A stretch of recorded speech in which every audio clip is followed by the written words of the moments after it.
Hello guys! Welcome back sa aming YouTube channel, Tres Marias Farms. So for today's video guys, andito na naman tayo. Maulan ang panahon. Maulan lagi guys dito sa Bicol region, kaya naman napakahina ng aking signal. So ayan guys, ngayon lang ulit nagkaroon ng signal, kaya ito magbibideo-video muna tayo. At tayo ng pang-upload na video.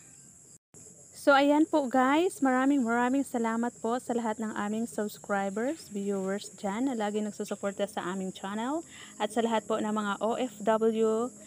Alam niyo na po kung sino kayo sa aking mga sisi dyan. Thank you so much po sa walang sawang pag-support sa aming YouTube channels.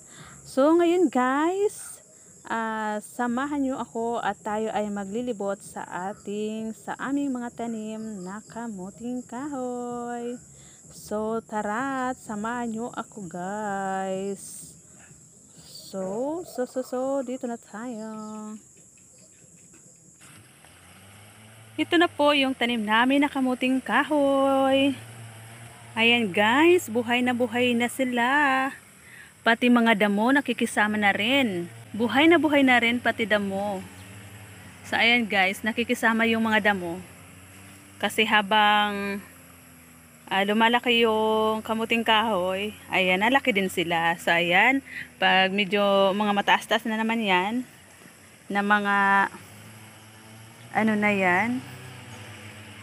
damo, maglilinis na naman si Tres Marias, magbubunot na naman si Tres Marias ng mga damo dyan.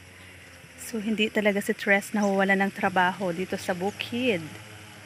So dapat pala guys, yung pinangalan ko sa aking channel ay Dalagang Taga-Bukid kasi Tres Marias, kasi pinangalan ko Tres Marias kasi tatlo kami sana. Nilayasan ako ng dalawa kong kapatid. Mag-isa na lang si Tres Marias Michay Mishi. Mag-isa na lang ngayon nagdadadakdak sa mga vlog. Niwanan ako guys, nagsipaglayasan yung dalawa kasi nga dito kasi guys sa bukid, yung mga produkto namin dito, hinihintay pa namin. Kunwari yung mga nyog namin yan, every 45 days bago namin yan ipakawit. Saka lang kami magkakaroon ulit ng pera. Tapos, hindi naman yun lahat-lahat mahawakan namin kasi nag-uupa kami ng tao sa pagpakawit niya kasi medyo matataas na yung aming mga niyog. Kaya ayan, may mga pasunod, o ano bang tawag doon? May mga another plantation kami ng niyog para pagdating ng araw, meron kaming mapapagproduktuhan ulit. Pag matataas na yan, mga nyug na yan, parang hindi na yan mamumunga ng maramihan. Kaya kailangan magtanim kami ulit. So ganun guys, yung buhay namin dito sa bukid, pati itong palay na to, naghihintay pa rin kami ng mga 4 or 3 buwan. So medyo mabagal din yung ng pera sa amin dating, kasi hinihintay pa namin. So kaya iyon, yung dalawa kong kapatid nag-work sila kasi syempre may mga pangangailangan kami, mga personal. Ayan sila, mahilig sila magpa-beauty, so kailangan nila magbili-bili ng kanilang mga pampa-beauty, katulad ni Tres Marias Michay Mishi. Napakasimpleng babae. Hindi naman kasi guys tayo maganda. Kaya hayaan na lang natin. Madami nang yung face lock. Hayaan mo na guys, saka na ako magpa-beauty pag meron na tayong sariling kita, di ba? Pag sinuwerte tayo dito sa ating pag-white, sa awa ni Lord at sa tulong na rin ng ating mga mababait dyan na kaibigan, mga viewers, subscribers, at sa lahat ng aking mga kapwa YouTuber na tumutulong sa akin. Thank you so much mga sisi ko. Alam nyo na po kung sino kayo. Thank you so much. So ayan po guys, balik tayo dito sa usapang kamuting kahoy. So ito na nga po guys, dahil Meron kaming kapitbahay na may mga alagang baka. Pinapasok tong mga tanim namin na kamuting kahoy. So ginawa nila mama, father at saka ni Brad. Ayan, bisibisihan kami magbakod dito sa aming pinagtaniman na kamuting kahoy. Kasi nga guys, kung makikita nyo, ito kahit may bakod na nga, ayan, pinapapak pa rin ng baka. Ayan kita nyo yan wala nang talbos. Kinain na ng baka. Ayan, ayan yan, naputol na. Kaya yan, buti na lang sumibol ulit. So kaya, para hindi masayang yung aming pagod sa pagtatanim, kailangan doble trabaho na naman. Kasi ayan, nagbakod kami para lang maproteksyonan yung aming mga tanim. Pati itong mga saging, tinan nyo kung makikita nyo panit na. Alam nyo ba yung panit? Yung nakalbo na ba? So kaya ayan, kailangan naming bakuran para hindi masayang yung mga pinaghirapan namin. Ang daming pagod nito guys ni mother. Tumulong kasi siya nito manguha nitong mga Madrid de cacao. Kasi ito kasi yung Madrid de cacao ay mabilis mabuhay. Ito yung inano namin dito, ibinakod para hindi kaagad masira yung bakod ba, kasi nabubuhay yung mga kahoy na ito. So ayan guys, pinasilip ko lang sa inyo yung aming mga tanim na kamuting kahoy. So ayan guys, napakahaba yan na bakod na yan hanggang doon sa dulo. Ayan, kasi kung walang bakod yan guys, makikita nyo tuwing umaga andito nagpipiesta yung mga baka. Apat ba naman sila, mga mga maliliit pang mga baka. So ayan guys, kailangan proteksyonan yung tanim para hindi masayang yung pagod, di ba? So ayan guys, may naririnig ba kayong power saw? Yung chainsaw, yung nagchichenso ng mga dyan doon sa dulo nagchichenso ng nagpuputol ng ayun na tumba na. Pa-power saw ng mga niyog. Ayan, dyan sila. Ayan guys, yung ibang mga tao, yung may mga sariling lupa dito guys, wala silang ginagawa, kalbuhin ang kanilang mga tanim na niyog. So bawal yun, diba? Bawal yun.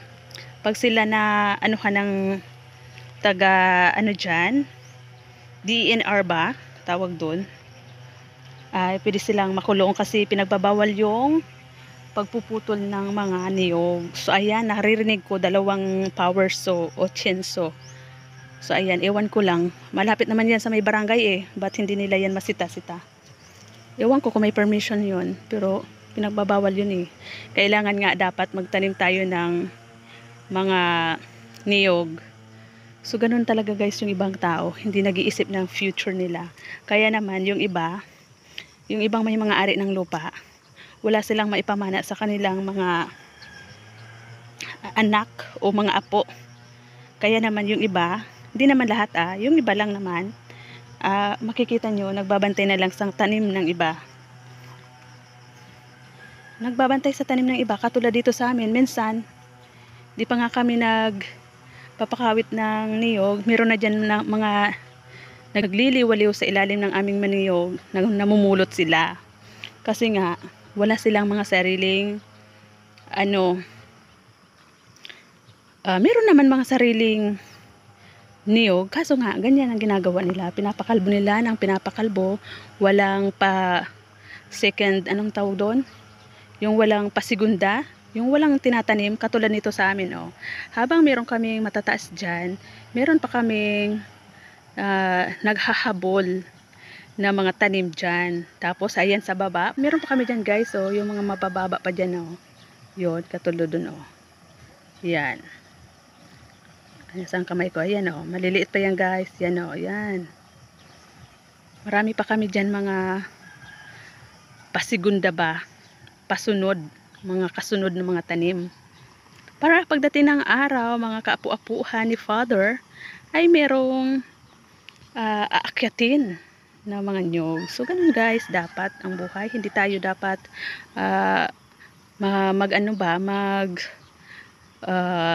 tamad-tamadan. Huwag tayo maging tamad. So kailangan habang meron tayong lupa, taniman natin ng taniman. Kasi sayang naman, di ba? So hindi tayo pwedeng maghilata na lang dyan at maghintay na merong darating na biyaya, lalo na dito guys sa probinsya. Mabuti sana kung nasa bayan ka, kasi at least sa bayan meron mapagkakakitaan din kung masipag ka nga lang din. Merong mga pabrika na papasukan. So hindi katulad dito sa probinsya na kailangan paghirapan mo talaga kung meron kang lupa, pagtaniman mo. So ayan guys, yung iba naman na walang lupa dito guys, nakikitrabaho lang din sa merong mga halimbawa palayan. Katulad dito sa amin, nag-uupa kami din ng tao kasi hindi naman pwedeng suluhin ni Father kasi guys, medyo matanda na rin si Father. Hindi na kaya yung ibang mabibigat na trabaho. So kami, ako si Tres Marias, umaalalay din ako sa kanila sa trabahong kaya ko lang din. Katulad nito, ito malapit na naman to magbunot nitong mga damo na to. Pero kapag mataas-taas na to guys, syempre bubunutin na naman namin to. So andito na naman si Tres Marias, magiging katulong na naman ni Mother. So ayan guys, ang routine namin dito sa probinsya. So ayan guys, tapos na ako sa kwento ko, wala na akong maisip. So ayan po, maraming salamat po sa lahat ng aming mga viewers, subscribers, at sa lahat ng aking mga kaibigan dyan sa YT na sumusuporta po lagi sa akin. Maraming salamat po sa inyong mga sisikoy. Maraming salamat po at sa aking mga sisikoy na nasa ibang bansa. Alam nyo na po kung sino kayo. Thank you so much po. Thank you. So ayan guys, maraming salamat po sa inyong patuloy na pag-subscribe sa aming YouTube channel. Yung hindi pa po dyan nakakapag-subscribe, pakipindot na po yung notification bell para kayo ay laging updated sa aking mga videos. Again po, ang inyong lingkod, si Tres Marias, Michay Mishi ng Tres Marias Farm.